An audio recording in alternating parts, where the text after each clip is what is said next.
They will open the tail, you see that? By simply moving it forward, they will use it as a bread. They have two distinct colors. So what are those colors? The blue and yellow. So that's the name, blue and gold macaw, or blue and yellow macaw. Jelly bean and lady will show you these beautiful colors. Let's show it. One, two, and let's show these colors.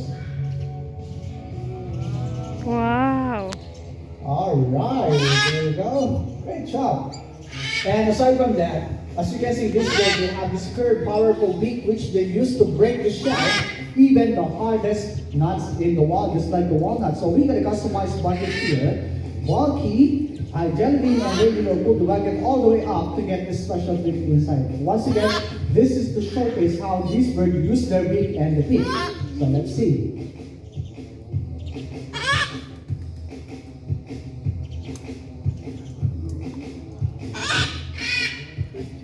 All right, there you go. Well, thank you so much for that, jelly bean, lady.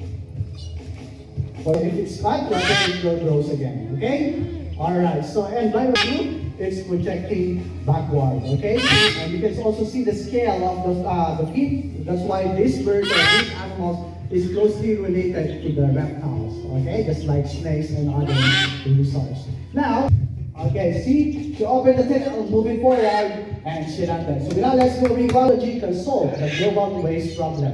But if everybody has self-discipline and knows simple waste management at home, like what Perla did, we can then help save nature. Once again, thank you so much.